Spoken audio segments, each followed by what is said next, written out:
いうことで、水につけてたソールを水から引き上げて拭きました。このイノシシブログのソールです。この靴はすくい縫いやって中物まで入れといたんですけど、今回ソールを貼って出し縫いをしていきます。こんな感じになってます。ベルトはダブルウェルトなので、かかとまで360度ぐるっと縫い付けてますね。じゃあここに糊を塗っていきます。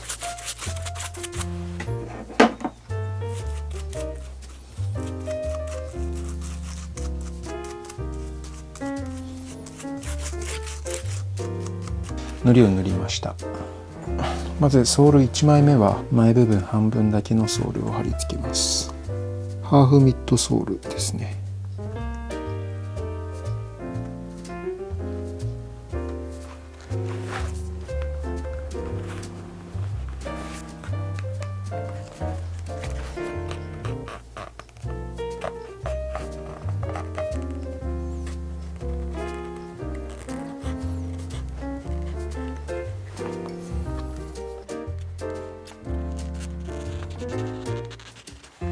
今こんな感じで前半分だけソールがついてます。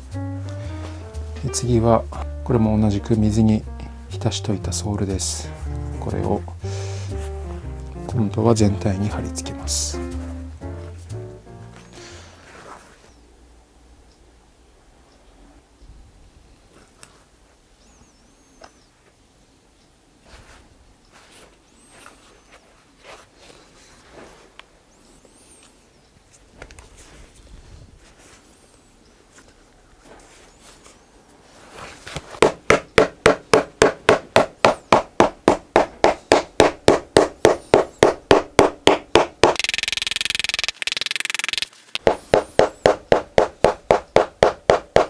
ソールを貼り付けました。ソールの余っている部分をカットしていきます。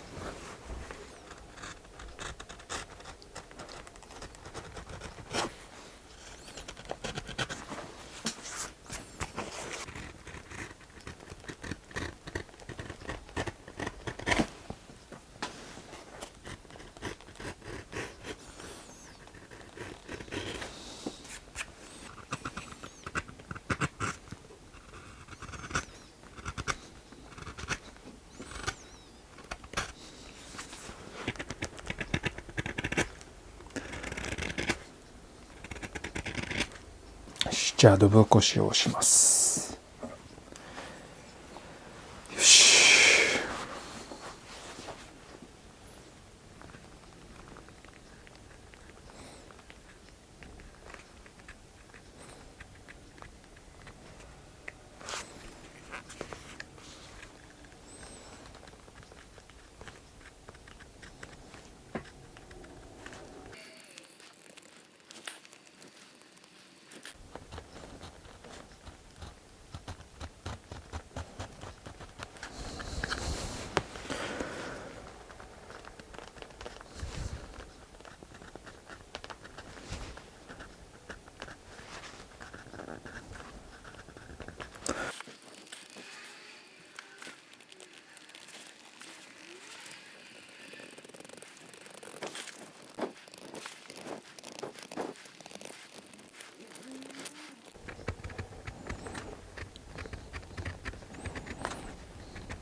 よいしょ。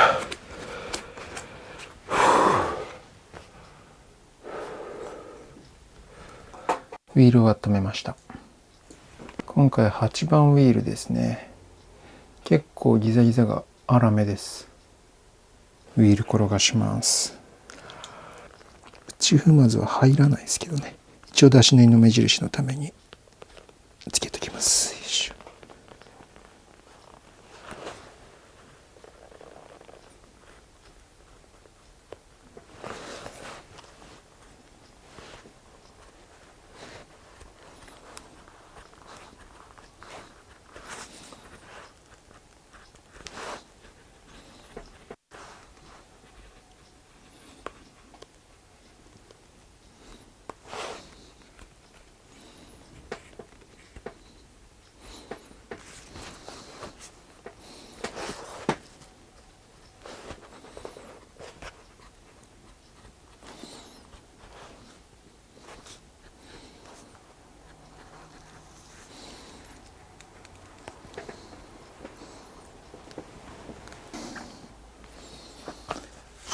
ハーフミッドソールなのでちょっとカントリーな感じで、ウィールの目付けは粗めです。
いやー、ダブルソールが硬い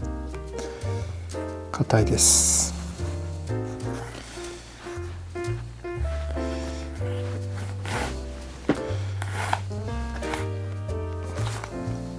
ソールにドイツのマルチンっていう会社のオークバーク使ってるんですけど、これねめちゃめちゃ硬くてめちゃめちゃすり減りにくいんですよ。僕このソールで作ったコードバンの靴もうひたすら履いてるんですけど、全然ね出し縫いのドブ起こしもまだ残ってるぐらいで、全然アウトソール側から糸が見えないんですよね。でコンコンってねこのソールを叩いても全然まだまだしっかり厚みのある感じで、かなりオールソールまでの時間は長いですね。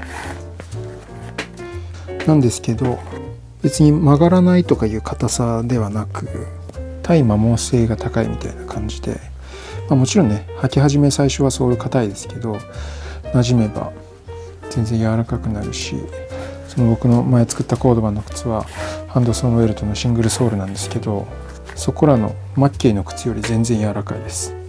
それくらい足なじみも良くてすり減りにくくて、いや本当にね革ってすごい、こんなに優れた素材が今後世の中に出てくるのかな。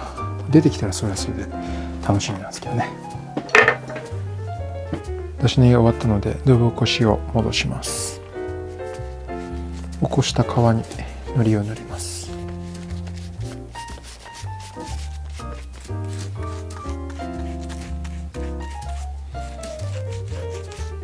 起こした革に水をつけて柔らかくします。水に濡らしたまま出し縫いしてるんでまだ湿ってるんですけど、結構このねフラップの部分は皮が薄くて結構乾いちゃってるんで、もう一回水つけて柔らかくします。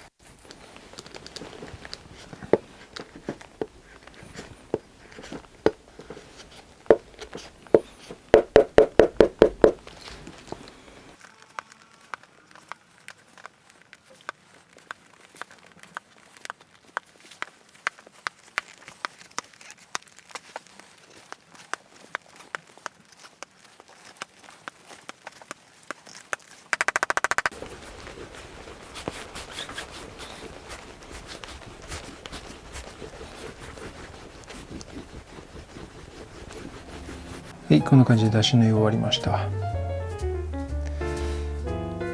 いや、白ステッチもいいですね。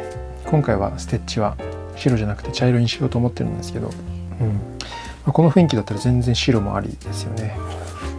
今回はちょっとやりたい雰囲気があるので、あえて茶色に染めちゃいますけど、それはこんな感じですね。ドブ起こしを伏せて磨いて光沢出しておきました。このアッパーとウェルトの食いつき具合がやっぱりフルハンドならではでいいですね。これ何度も言ってるんですけどここは本当にこだわりのポイントで未だ試行錯誤途中です。今回だいぶいいですね。いや、こうなってくるとね、この前展示会で展示して実際買ってもらったナンバーさんの靴、茶色とね見比べてみたいですね。機会があったらね、どっかに履いてきてもらって一緒に写真なんか撮りたいなということで、本日の科学の件でした。